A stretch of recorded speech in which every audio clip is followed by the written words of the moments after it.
Okay, thank you, choir, for that wonderful singing. Mayong hapon sa tanan. I'm very excited for this coming Sunday. Is our Thanksgiving Sunday, and that is a very much awaited day for me, and I hope also for the church. But yet also, doon na po tayo coming exciting another day, and that will be on November. No tayo exciting, yun ako, I'm very excited for this coming Sunday, kay muna ito ang Thanksgiving Sunday. Pero may exciting, another exciting day, that would be on November. Pero I hope so. I hope so. Kay nainingad to sa kuha sa opisina ganun kahapon, si Michael Nasol. Nagapananid na siya nga magminyo na daw siya. Di yun siya magpanakpak. Ganun ako. Kunya, kahibalo na siya ani. Ako pa siyang sultihan, pastor. Nabulo ko. Siya naman. Kulbaan ko ani kaya akong ipuntahan. Kunya, kahibalo na siya ani. Ako pa siyang sultihan. Nauna ko, nakaloko na ning bataan niya. Basig buot-buot ni. Pero I'm excited sa November. I hope so. Din ako, pilan na day mong edad? 26 na pastor. Okay na. Siya, pasan po, 26 na pastor. Yan, nanangin na kasi yung mama, muna pastor. Pero nga nung mapuman siya kay Balo, sulti ko, nag-una-una. Panda, may lisod din yung mind love na kay ambak na, bisag mo sa.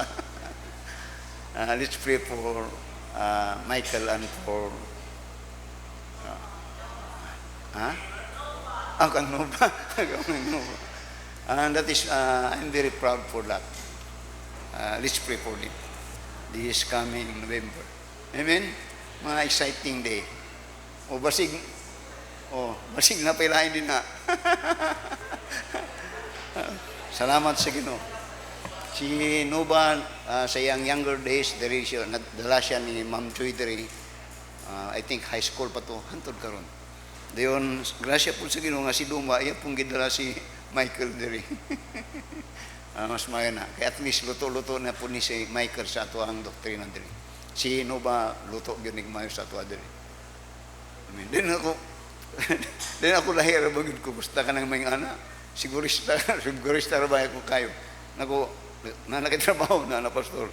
Asa dito. Pilay sa laligid nimo. Nag-resort niya mo. Ako panda may dihado ko sinuba nila. It's okay. At least nanay trabaho.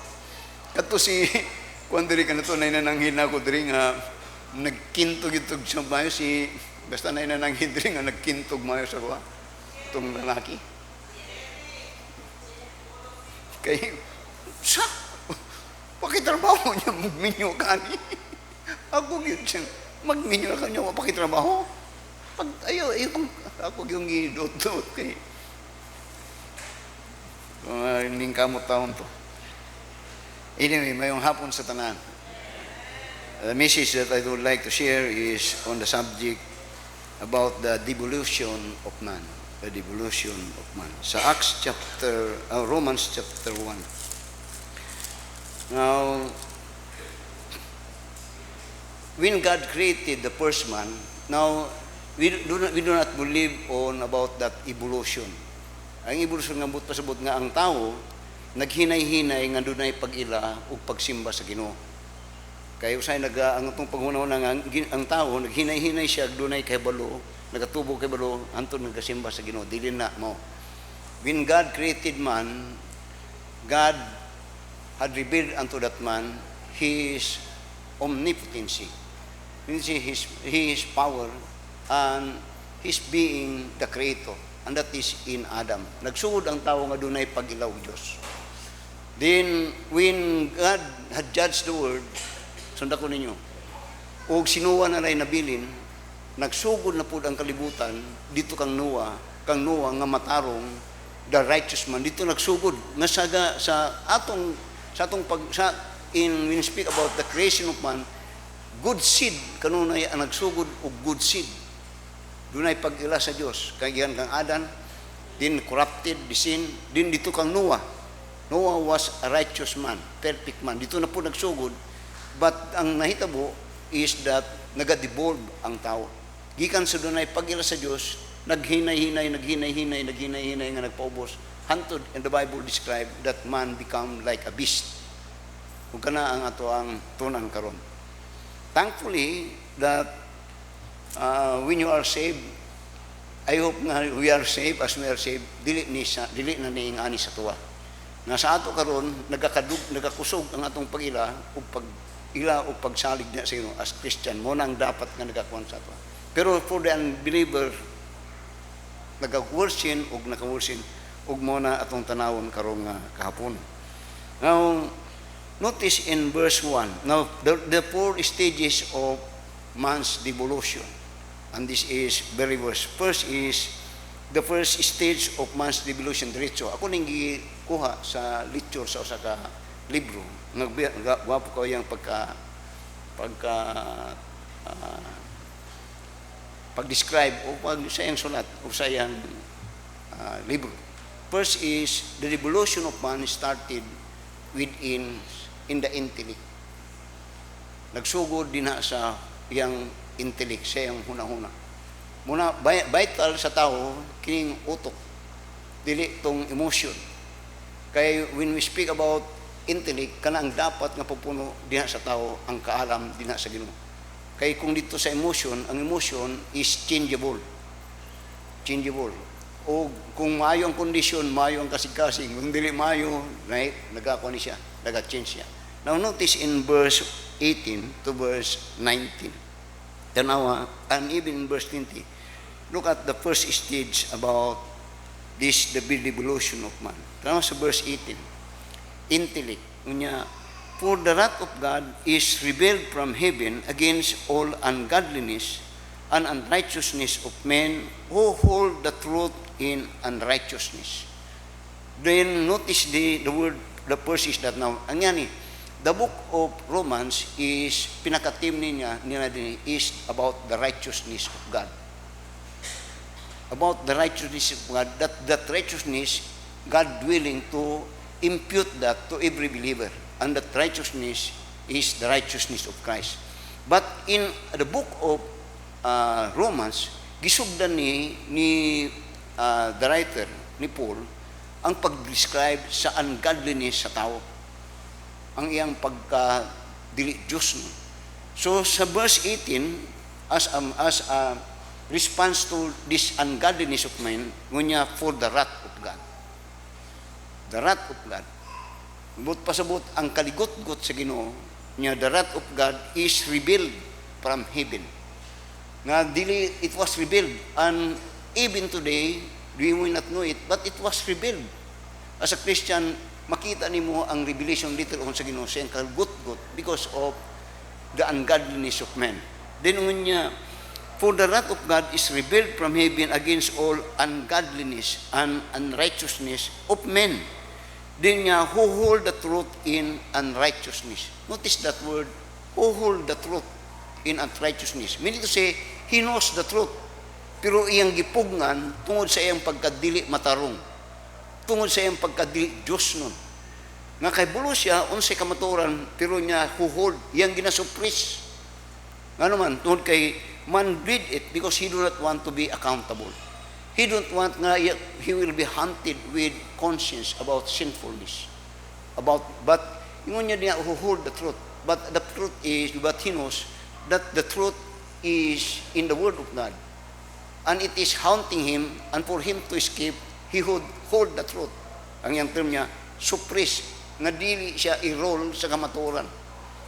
Kay dili niya gusto nga maundang ang iyang pagka-dili maayo. Mo niyang iyang pasabot sa John chapter 3. John chapter 3. And you know, sige, tanawa sa John chapter 3. And in verse 19 to verse 21. Mo niyang pasabot. And this is the condemnation. Ganiha ingon niya, the wrath of God revealed. Pero dili kanon niya, dear Jesus Christ said, and this is the condemnation that light is come into the world. And men love darkness rather than light because their deeds were evil. Then unya, For everyone that doeth evil hateth the light, neither cometh to the light, lest his deeds shall be reproved. But he that doeth truth cometh to the light, that his deeds may be made manifest, that they are wrought of God. So diri karon sa Romans gisugdan ni Apostol Pablo of this wrath. Now you see, you will never and we will never value salvation when we do not know about the wrath of God, and that wrath is directed toward the sinfulness and godliness of men. That in effect, ang Ginoo nagaligot-got siya agmayo tungod sa pagka-dili Diyos nun sa mga tao. Nga kahibalo din, notice sa verse 19. Ang rason, tama. Because that which may be known of God is manifest or revealed. Because that which may be known of God is manifest in them, for God hath shewed it unto them, that there is God, the Creator, that in effect, He is telling that we are responsible of how we made use of this life, that we are accountable for this Creator and God. And God had revealed Himself, that there is no excuse. Every man knows that there is a Creator, there is God. Then ungon niya, how He revealed, verse 20, for the invisible things of Him from the creation of the world are clearly seen, being understood by the things that are made, even His eternal power and Godhead, so that there are without excuse. Nga doon nagyoy Diyos. O gani, daghan ang tao, even those that call themselves atheists, do know that there is God. Doon ay Diyos nga magbubuhat sa tanan, nga walay butang, nga di niya mahimo. Pwede niya kuwaon, bawion ang tanan in just a split second. Everybody knows and confess that there is God. But the only thing is the suppress. Dahil nga na, mo, tanawal ko na. Pangutan na itong mga palahubog. Pangutan na itong mga sugaro. Tanaw itong mga, yung mo mga daotang tao. Tukag Diyos. Ay manimba pag yun na sila. Mato pag yun nagsimbahan. Pero ang di mayo is that God knows that there is, and God defined them to be ungodly. And not only ungodly, but unrighteous. Now, when we speak about, when we hear the word ungodly, it simply means that they are against God. When you hear about unrighteousness, it simply means that they destroy other men. Now, they do something that is not right, and that is against men. Ungodliness is against God, while unrighteousness is against man.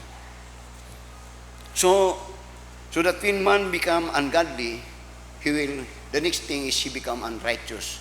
And that in effect, that is how we deal with people. Mao nga dunay tikasan, dunay kawatan, dunay, and all those things. Now notice in verse 20, for the invisible things of Him from the creation of the world are clearly seen, being understood by the things that are made, even His eternal power and Godhead, so that they are without excuse. Now, I said these four stages of evolution. First is in the intellect. Di na silang utok. Nga mo'y nagapadagan sa ilahang kasing-kasing, nagapadagan silang kamot. Ang una sa tanan, doon na sila kaila, kay balo, nga doon na Diyos. Pero ang di maayo, kadtong ilang na kay balo, ilan ang ginapadulman, ilang ginakuha, ang mahitabo karon nga mawad-an sila konsensya pagbuhat og dili maayo. Makira mo. So man began with knowing that there is God. But after that they had known God, neither they worship and honor that God. Now, second stage, from intellect, you will find in verse 22 to verse 23, the next thing that happens is that, do they know it, they become ignorant. Now, I always mention this when I come about the subject, that there are two kinds of ignorance. There is ignorant that do nothing, pero doon ay ginatawag nga self-willed ignorance. Self-willed ignorance. Kahibalo siya, pero bugo gyapon siya. Di niya gamiton tong iyang kahibalo. Ang ignorance simply means di kahibalo. Doon ay tao nga dili na kahibalo, why kahibalo, tungod kay underprivileged siya, wa siya matunan. Pero ang di delikado, doon ay kahibalo, nga himong nahibalo, pero nahitabo, imbis nakahatag ni siya og pag-ila, og nakahatag og lig-on nga pagtuo, og paghimog mga mayo, ang nahitabo, wala mapuslan, nahimo sinon siyang ignorante. Tanawa sa verse 20, how it defines ignorance. From the intellect, instead nga intellect mo bright, nahimong way pulos ay ang nahibuan. Kini ang buot pasabot. Sa verse 21, notice this. Because that when they knew God, that is in the intellect, because that when they knew God, they glorify Him not as God. Kahibalo sila kanon, pero ang nahitabo, wala nila himaya ang Ginoo. Nga motoy, when we speak about God, it simply means the all-powerful Creator, the sovereign Creator of all things, that had all the power to do everything in His hands as according to His creation. And that is God, all-powerful.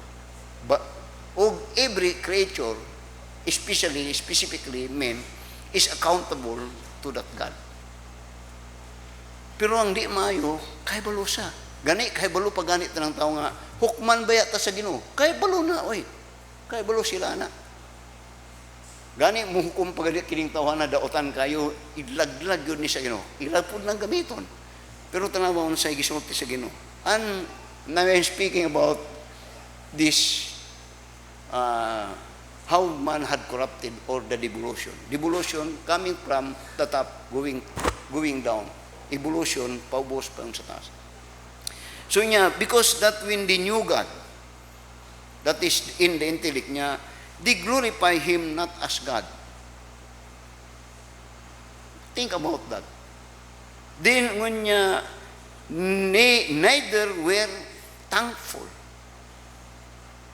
That is very blatant kind of description of ignorance. Neither were thankful, but became vain in their imaginations, and their foolish heart was darkened.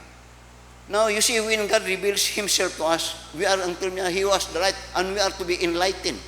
Pero diri, nahimo na sinong niya, and their heart were darkened after that they known God. Think about that. O daghan mga tao nga sama niya ni. That in effect, ilan lang ginasiaw-siawan, ginahimo nila lang kingkoy-kingkoy ang mga batang nga espiritual. Now, think about ourselves. That when you confess that you know God, are you thankful? Is your heart being enlightened on the purposes why you are here in this world? You are here in this world primarily to glorify God. That God may be known unto you, that people will know the true God. Pinagi sa ato. Pero dili maayo ang devolution. Kay nagsugod og kahibalo. Mo ni ang danger nga sa gisulti ni Timothy. Tanong sa 2 Timothy chapter 3. 2 Timothy chapter 3. Now I hope we are being enlightened. Tanong sa 2 Timothy chapter 3. Tanong sa verse 5, particular sa verse 5, din sa verse 7. Yun niya sa 2 Timothy chapter 3 verse 5, having a form of godliness but denying the power thereof, from such turn away. For of the sort are they which creep into houses, and lead captive silly women, laden with sins, led away with diverse lusts. Now, tanaw sa verse 7 na. Nya, ever learning and never able come to the knowledge of the truth. Now, think about that. Ever learning. Kanang ever learning, nagatuon. Na ikahibalo. Pero di yun niya makabuot datong maong kamatuoran.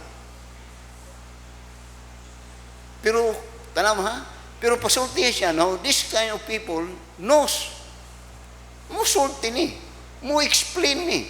Pero siyang kinabuhi, wala siya na wagyod tong kamatuoran siyang kinabuhi. Nagasulti og mga kamatuoran pero sa iya mismo walay kamatuoran. Muna yung but pasabot. Oh my. Binyusay ko nang magtudlo ko sa'yo, makulbaan ko kay basig. Makakuan mo ba? Pero maugod na. Muna ang iyang gisulti sa Romans chapter 1 and verse 21. Gikan sa, when we learn, that is from the intellect. Learn. Gikan na dito. Pero dili mali makita itong iyang natunan dito sa iyang pagkinabuhi. Muna ang iyang gusto nga ipasabot.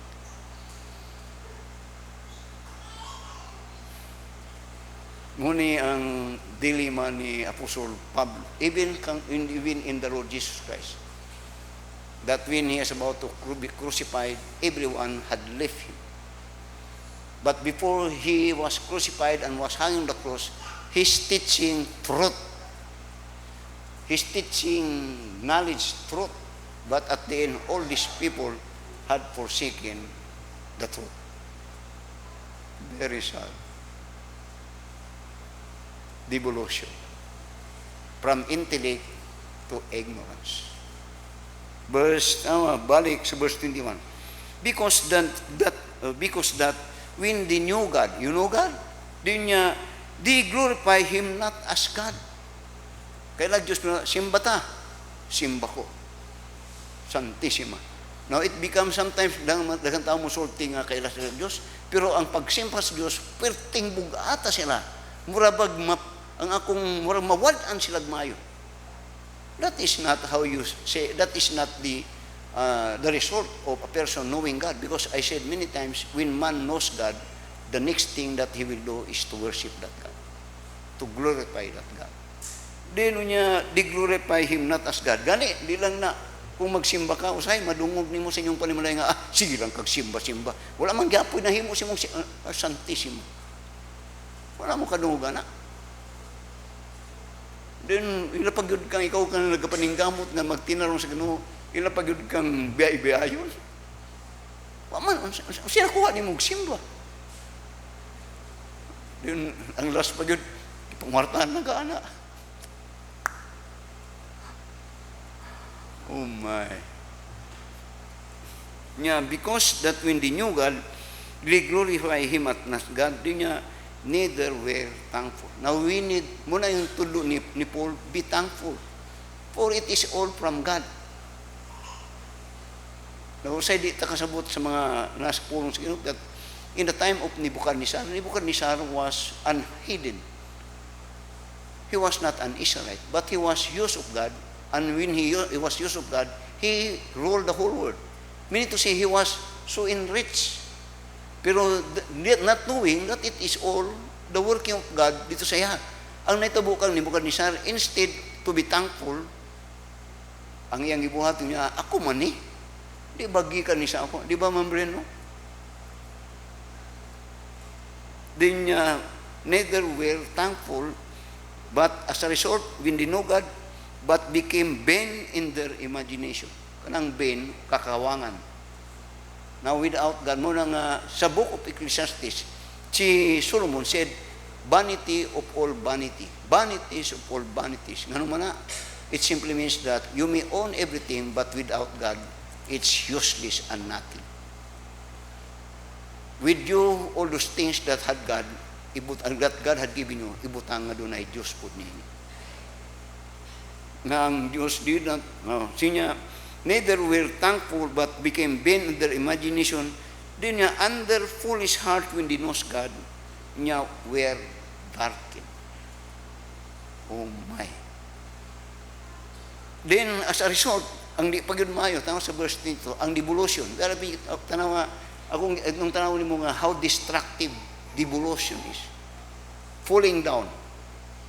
Because how destructive, how conjure kayo, unsa kadautan. Tanaw sa verse 22, na professing themselves to be wise. Maayon siya, professing themselves to be wise. Imbes nga professing themselves to be wise, then they become a good person, a good citizen. Kunya, they became false. they became false. Then nga mga professional guys, ang resulta niya, nahimo silang mga buwang-buwang. Oh, daghan ni. Then notice in verse 23, how devolution is. Gikan sa intellect, knowing God, then second, ang ilang ignorance. Sa verse 23, and change the glory of the uncorruptible God into an image made like to corruptible men, and to birds, and four-footed fish, and creeping things. Ingana ko ingani. When man once had all the free will, that he do not want to be burdened with conscience, that he do not want to see any burdens yang ginahimo nga sala, ang buhaton is to forget God, suppress na.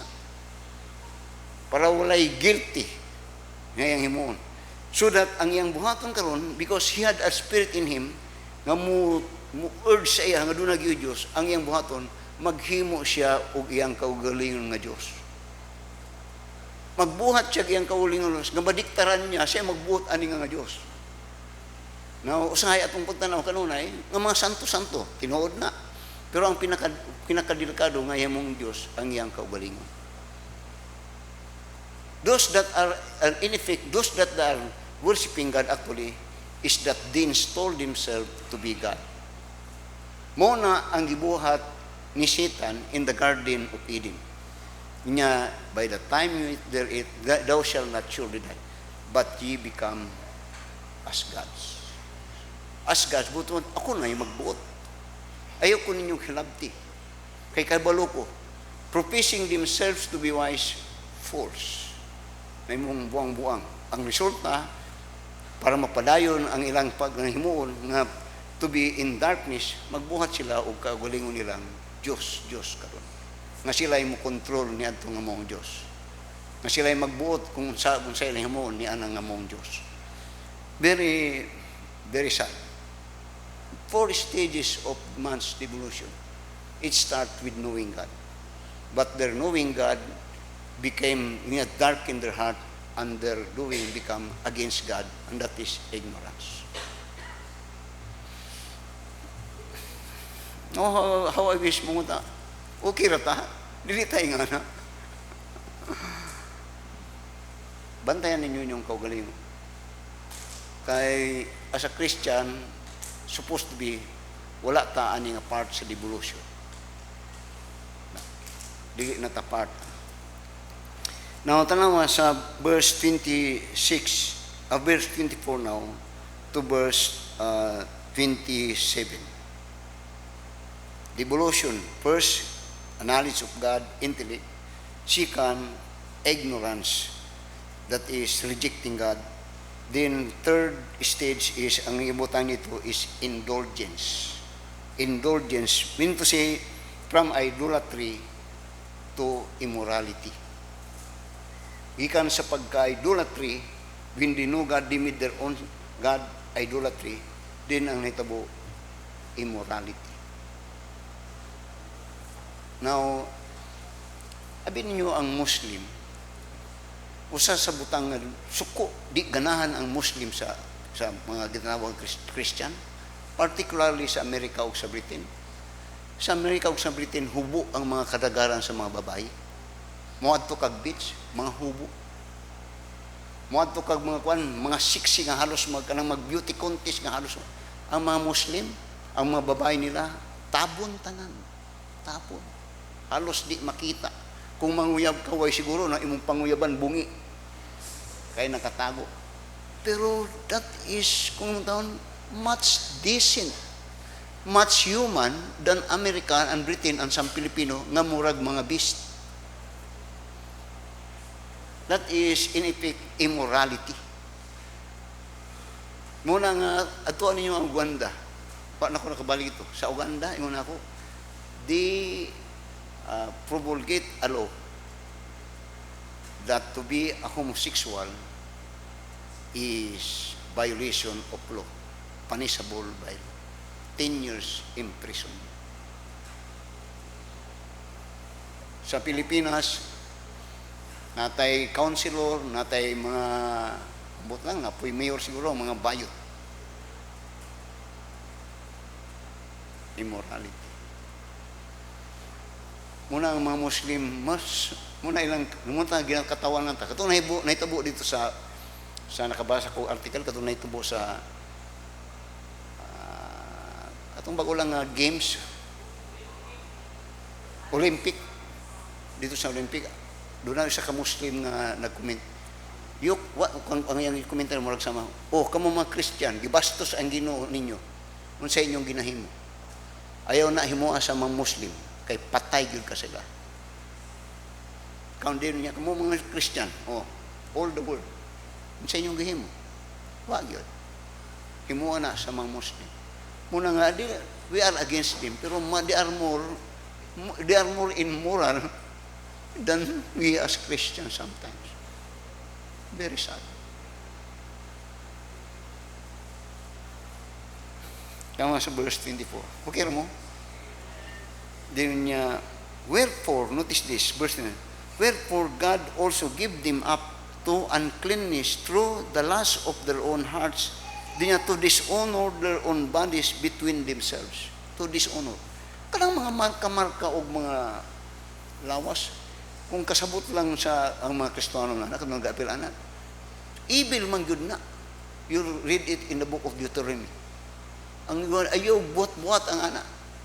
Gani in our time, sa among panahon kanto, basta na kay tato-tato, ang pasabot na gikan kag munti, kriminal ka. Samo ka na to mao gyud na. Basta na kay tato bisag gamay mo kan kini kriminal nakabuhat ninyo gikan nig munti. Karon, basta nasa mga opisina.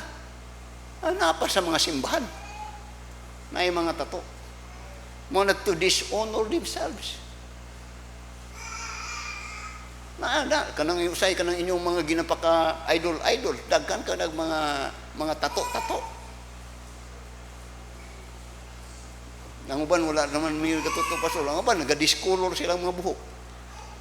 Tapos sa mga ayon nung sa mga color coding. Tanong sa verse 24. Now, wherefore God also give them up.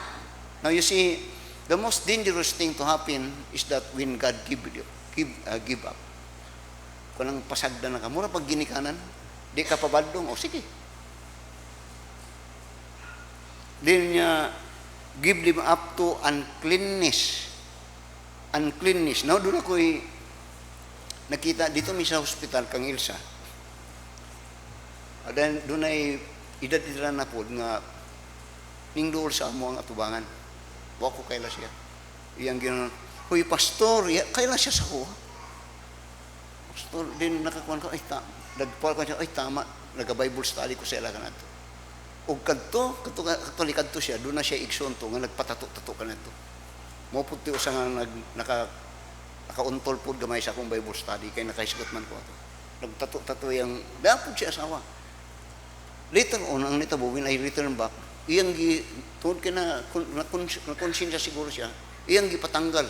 Ang nitabo karon iyang bisag karon na pagyapon, iyang mga lawas kaya mga gipatanggal, nadaot yun iyang kutis, nagbutoy-butoy.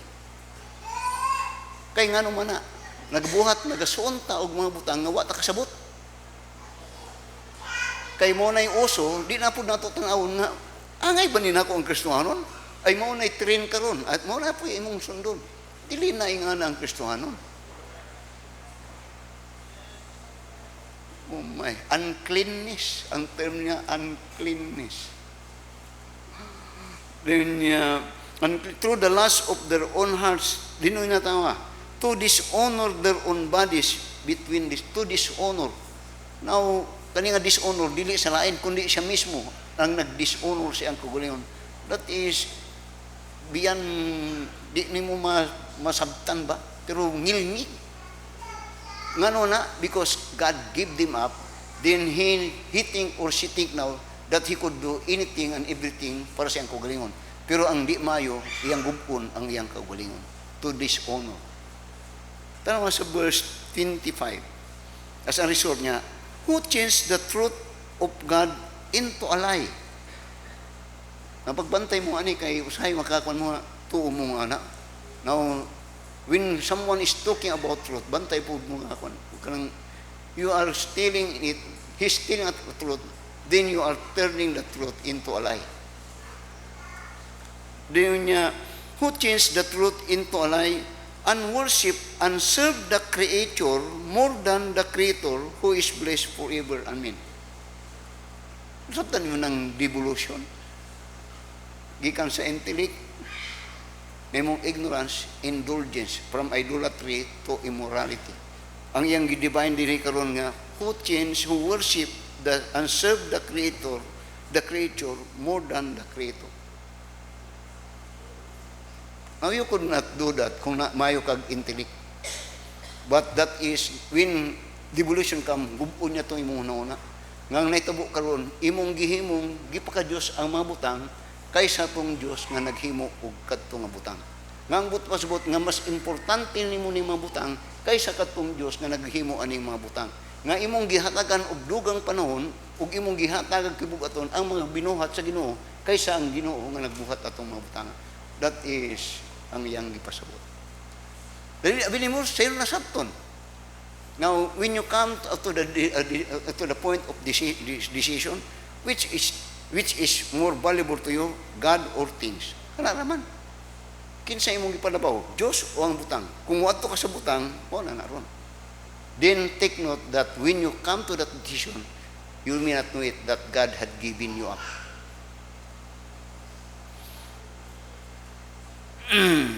Kira mo? Tanawa sa 1 Corinthians chapter 10. 1 Corinthians chapter 10. Notice in verse chapter 10, verse 19 to verse 21.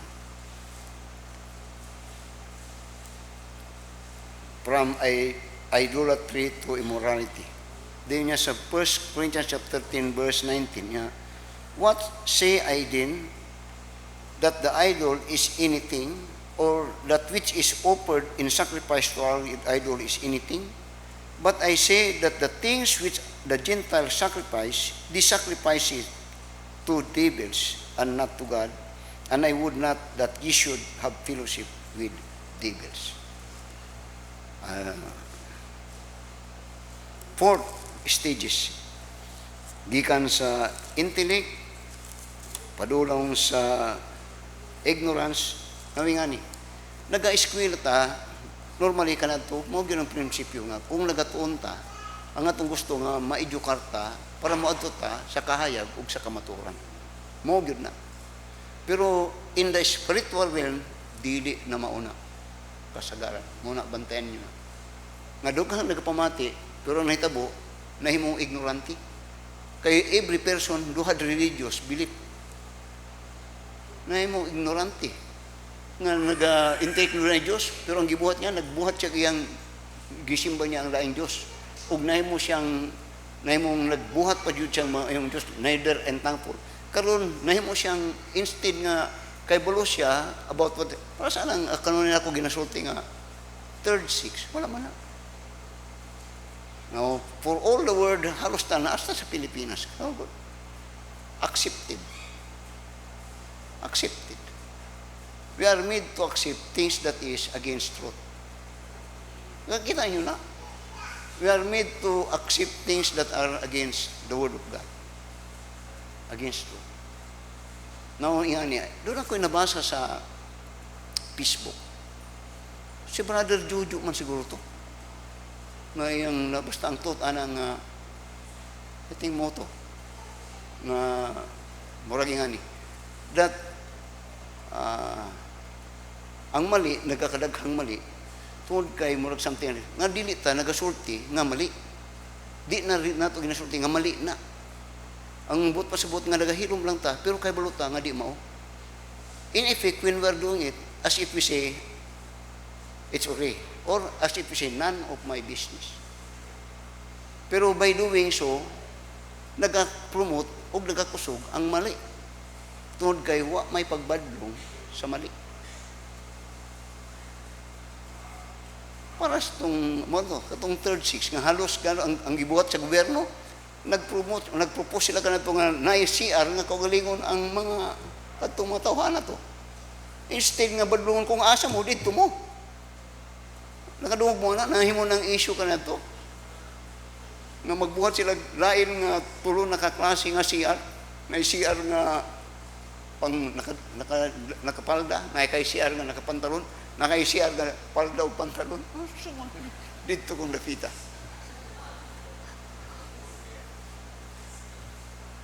No, now that is devolution.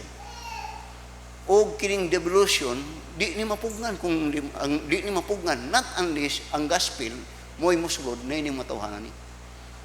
Not unless they will be saved. They will be true Christian. Now, notice, now in verse 26 niya, for this cause God give them up. Every time that God give them up niya unto vile affection. Kanang vile affection, wala na, kung wala na, lahi na ni nga pagbati. Sukwahi na ni nga pagbati. Kaya ingon niya, for even the women did change the natural use into that which is against nature. Natural against nature. And likewise also the men, leaving the natural use of the woman, burn in their own lust toward another, men with men, working that which is unseemly, and receiving in themselves that recompense of their error, which was meat. Grabe. Nagakuan ko akong part sa akong study, sa imo tanaw ko sa Facebook.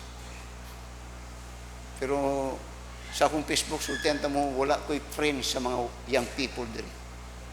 Wala yun ko'y friend. I am their enemy. Giwagi ko'y friend din sa. Kaya ka na ito na, kuhan kayo sa musultiman ko din. Unfriend ko nila. Pipila na lang friend, ang akong friend, wala na. Mga kuhan na lang. Hidden. Magtinarong.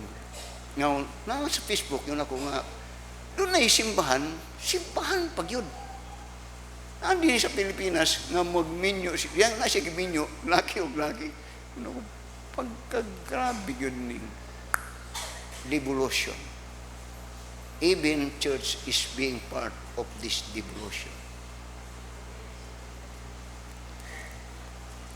Now, verse 28, okay na mo? Now, the only cure, antidote of this is the gospel. I have learned dito sa Cebu na doon ay homosexual na yung Kristohan. And he is one of the very faithful sa simbahan. Pero o yang tingog, murag bayi. Pero laki na siya. Nga to siya because he was saved. Pero di po pasabot nga kini sila ang the world is. Halos tabla ba yung tanan? Tabla. We are all sinners. Nahimo man tang laki nga tinod ka na to, pero in the state of our unbelief, mas worse pa puta sa lahat.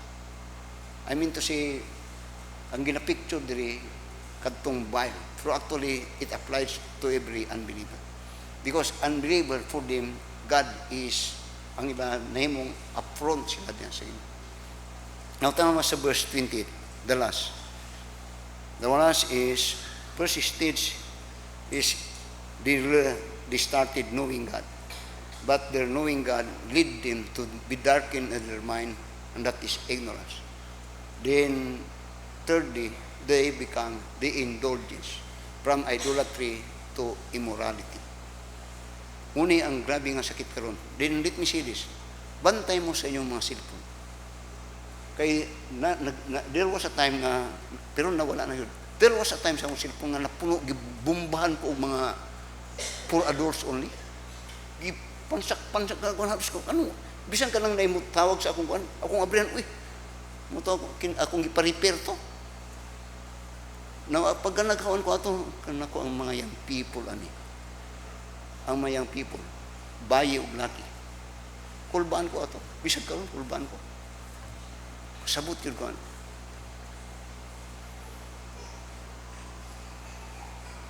Then sa verse 28 now, lastly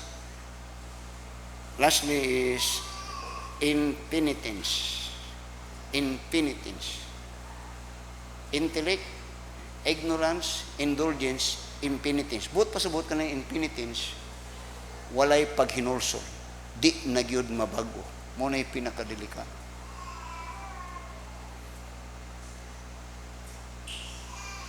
Verse 28. And even as they did not like to retain God in their knowledge. Muna ang root sa verse 18 to verse 10.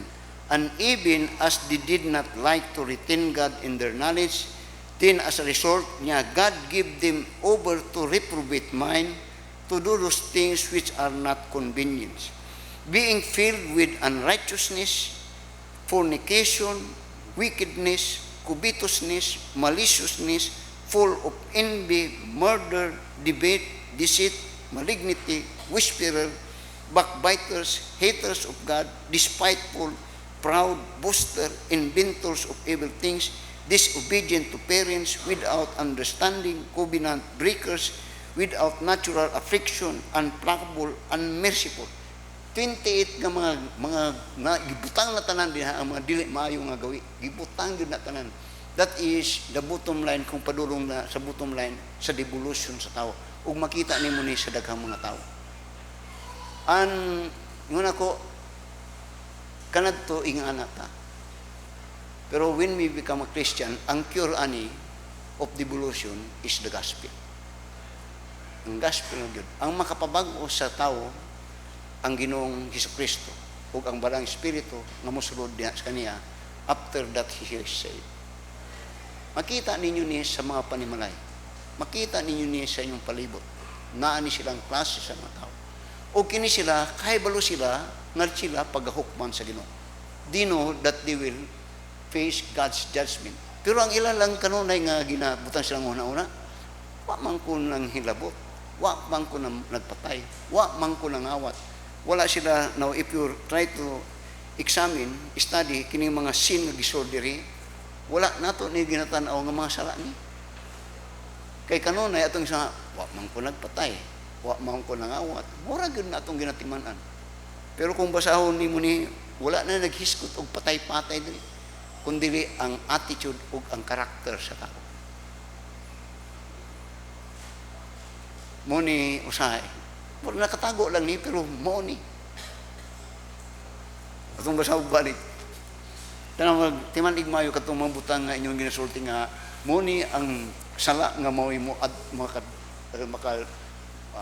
that the cause that will be thrown down to hell. Katong inyong magpatay, mga awat. Pero wala na diri tanawa. Verse 29.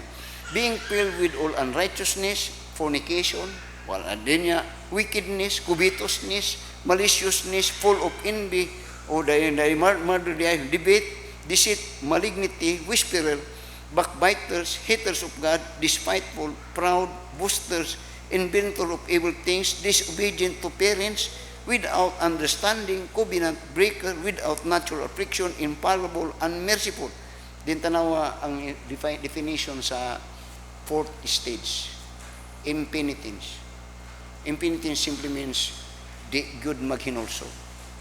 Di gyud mo bago. Bisag unsaon nimo. Now I said ang mubago gyud ani I believe is the gospel. Din tanawa sa verse 32. Who knowing the judgment of God, they knows that. Who knowing the judgment of God, that they which commit such thing are worthy of death. Then not only do the same, but have pleasure in them that do it.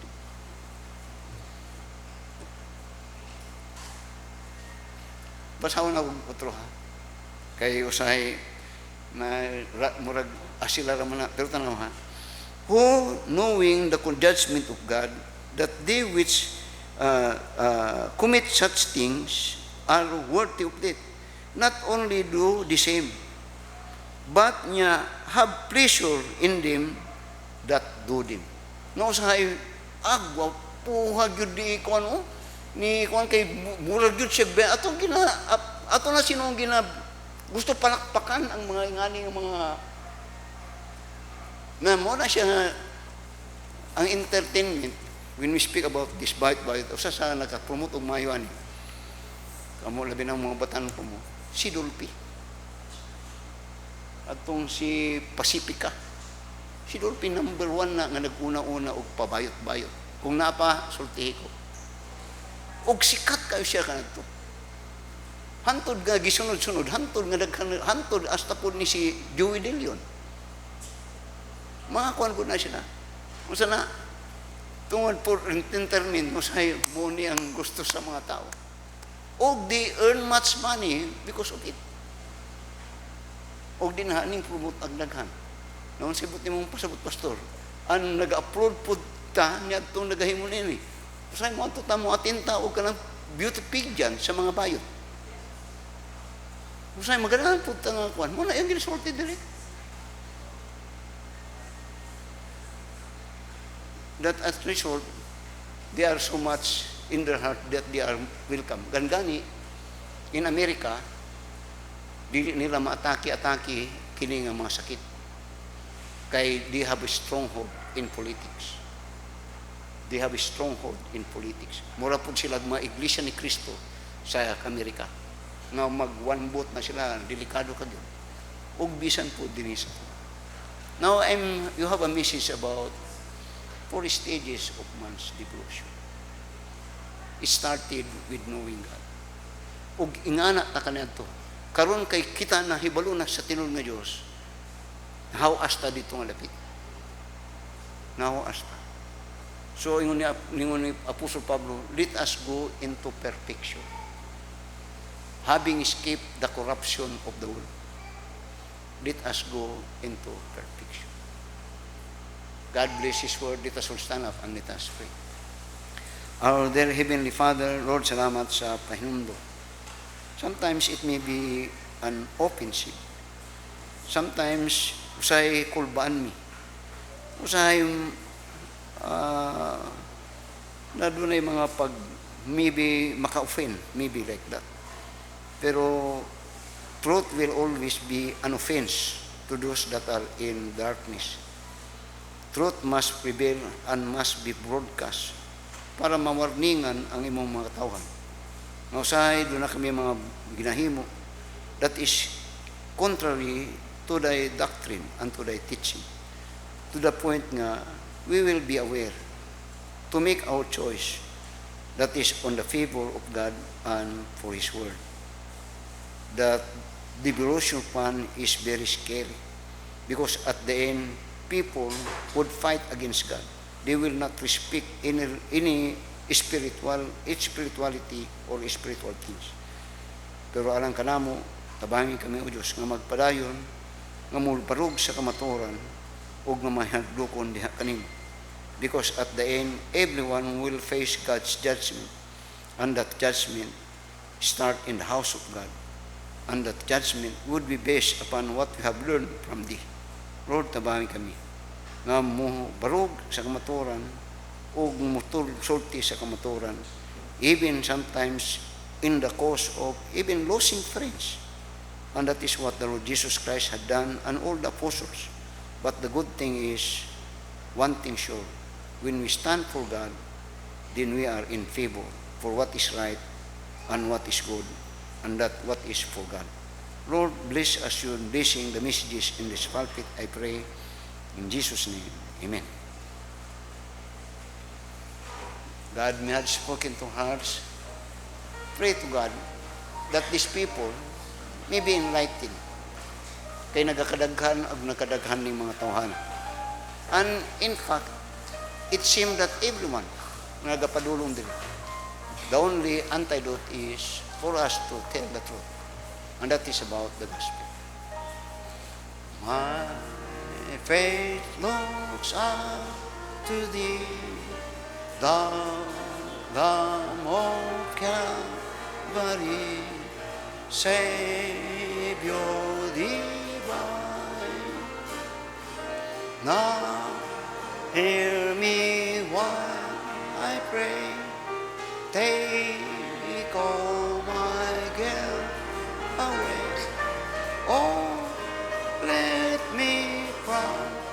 this day be wholly thine. May thy rich grace impart strength to my fainting heart, my seal inspire, as thou hast died for me. Oh, may my love to thee pure, warm, and changeless be a living fire. While life's dark maze I tread, and griefs around me spread, be thou my God. Be darkness turned to day, while sorrow's tears away. No, let me ever stray from thee aside. When in lifetime's in dream, when this cold soul and stream shine o'er me, Lord, bless Savior, death in love, fear and distrust remove. Oh, bear me safe above our soul. Kaya, thank you for your attention. While we are singing, ako itong recall tong, I think si Brother Jojo ito na sa Facebook about justice. Naibalo mo ito? Doon ay professor sa usa ka klase. Ako lang niyong karon ba? About justice. Gwapo kayo ang history. Doon ay professor siyang klase nga iyang gipatindog ang usa ka babae niya, I don't want you in my class. You are not here. You are not needed here. You go out. Nung sa katong estudyante, what offense, sir? You go out. I don't want you to be here. Ninggawas ang estudyante. Paggawas sa estudyante, ingon sa maestro sa ang mga estudyante, kay just murag about justice, law ang yawan. Now, what do you think of me? Am I fair? Fair ba ko? Is it just na ako itong pahawaon nga bakit siya nahimo nga sayop sa ako o sa inyo? Tama ba ito? Huwag naningog sila. Now, mo na yung problema ni nato. Kaya balo mo nga naghimo kog di mayo, wag gyud usa sa inyo nga nagsulti, sir, why will you do that? Wa may gibuhat to sa ako. Sa imo, wa man siya ngano imong wag gyud nagsilti sa inyo ana. You tolerate my wrong action. Then how could we be a good judge? Wa man gyud nagsulti sa inyo ana. Iyatong gisulayan sila ba? Let's bow our heads for prayer. Our most gracious and loving Father, Lord, salamat sa tibok na kapunon at adlaw ng panimbahon. We always desire as we worship Thee to honor and to glorify Thy holy word and to glorify Thy holy name. Lord, salamat sa imong matawhan. Tabangi kami Ginoo nga magligon sa imong pagtuo. When doubt come, help us because it will destroy our faith. Lord, tabangi ang matagusan and to prepare ourselves for another service this coming Sunday, and to bless these people as they endeavor for their work and business this coming Monday up to Saturday. Continually bless them as they will be a blessing to others. This is our prayer in Jesus' name. Amen. Salamat.